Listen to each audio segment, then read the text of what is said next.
네, 안녕하세요.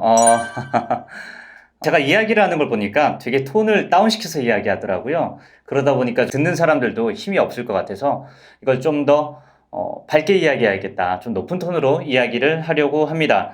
제가 새로운 컨텐츠를 하려고 하는데 이 컨텐츠는 뭐 별 다른 건 아니고요. 제가 노래를 굉장히 좋아합니다. 그래서 노래를 레슨을 받고 있는데 한 이제 2년 정도 배운 분이 있고 1년 정도 3년 정도 배운 분이 있고 1년 정도 배운 분이 있어요.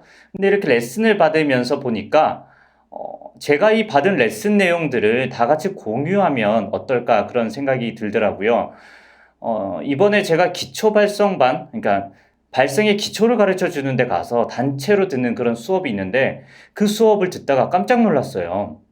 우선은 그 가르쳐 주시는 분께서 죄송하지만 노래를 그렇게 듣기 좋게 하지 않으시는데도 가르치는 자리에 있으시더라고요. 그리고 어려운 말이나 좀 있어 보이는 말들로 사람들에게 이야기를 하고 그런 걸로 신뢰를 얻어서 사람들에게 노래를 가르치는데 발성을 가르치는데 문제는 그 발성조차도 굉장히 제가 알기로는 제가 아는 한도 내에서는 굉장히 옳지 않은 방법이었습니다. 근데 제가 그걸 배우는 입장에서 여러 사람들이 있는데 그 앞에서 이건 아닌 것 같은데요 라고 이야기도 그렇고 또 설사 뭐 제가 틀린 걸 수도 있겠지만 제가 생각할 때 그리고 많은 사람들이 생각할 때 그분이 굉장히 조금은 생각을 바꾸셔야 될 정도로 다른 어떻게 보면 옳지 않은 생각을 하고 계셨습니다. 그래서 조금은 저에게 적용되는 거지만 적어도 여러분들이 들을 때 어떤 원리, 그러니까 이 발성을 할 때 어떤 걸 생각하면서 노래를 해야 적어도 잘못된 길로는 가지 않는가에 대해서 제가 적어도 두 사람에게는 배우고 있잖아요. 그걸 공유해 보는 시간을 가질까 합니다. 저는 노래를 꽤 오래 배울 거고요. 노래도 꽤 오래 하려고 생각하고 있습니다. 적어도 죽는 순간까지 하고 싶은 게 지금 마음이고요. 주변 사람들과 즐겁게 노래를 부르고 싶은 것도 제 마음입니다.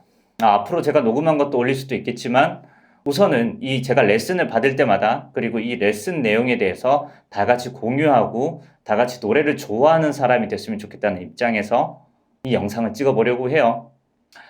그리고 이 이야기는 또 약간 번외일 수도 있는데 제가 왜 두 사람에게 배우느냐. 저는 이제 노래를 뮤지컬 노래를 굉장히 좋아하고요. 제 목소리 톤도 뮤지컬에 잘 맞는 것 같아서 뮤지컬 노래를 좋아하고 연습하고 레슨을 받고 있습니다. 근데 왜 제가 두 사람에게 배우느냐? 원래는 한 사람에게 배우게 됐었는데 또 한 사람에게 더 배우게 되는 건 어느 순간 그런 생각이 들더라고요. 제가 맨 처음에 배웠던 사람이 또 따로 있는데 그 사람이 사실 노래를 잘 못했었고 발성으로도 옳지 않은 걸 많이 가르쳐 줬었던 것 같아요. 제 주변에 노래를 전공한 지인들도 조심스럽게나마 그런 우려를 표했었고 그래서 그 우려를 받아들여서 저는 다시 다른 선생님을 찾았었는데 결국엔 그 생각이 맞았었던 걸로 지금은 생각이 듭니다.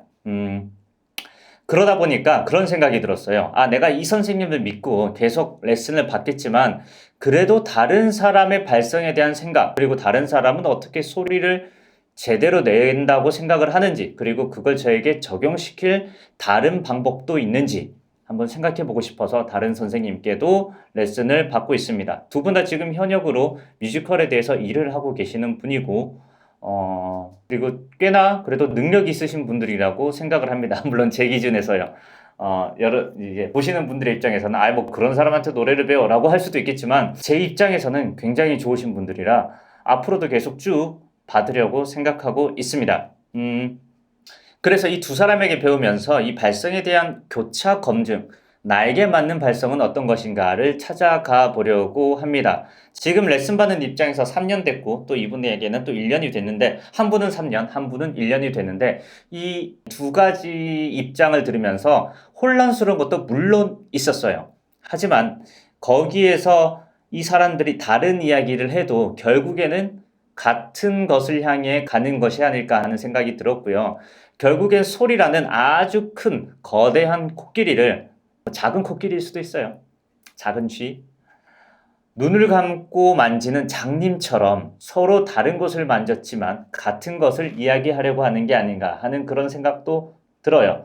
여러분들도 소리에 대해서 어떻게 생각하시는지 제가 레슨 받은 내용을 또 이야기하면서 같이 공유해보면 뭐 조금 헤맬 수도 있겠지만 결국엔 아주 거대한 코끼리를 다양하게 만져보는, 그래서 하나의 코끼리를 우리가 눈 감고도 묘사해낼 수 있는 그런 때가 오지 않을까요? 네, 그렇게 우리는 한번 연습해보고 직접 노래도 해봤으면 좋겠습니다. 이제 천천히 제가 처음 레슨 받았을 때부터 하나 포인트들을 정리해서 올려볼게요. 영상 하나당 시간은 한 10분 내외로 할 것 같고요. 물론 그 내용은 별로 좋지 않을 수가 있어요. 그러면 그냥 안 들으시면 됩니다. 그냥 이런 생각도 있구나, 이렇게 표현하는 방법도 있구나, 그리고 이렇게 이야기할 수도 있구나, 이렇게 생각하는 사람도 있구나, 그 정도로만 받아들여 주시면 감사하겠습니다. 어디까지나 저는 아마추어니까요. 아마추어로서의 생각, 레슨을 받으면서 드는 그 느낌들 같이 공유해 보도록 합시다. 감사합니다.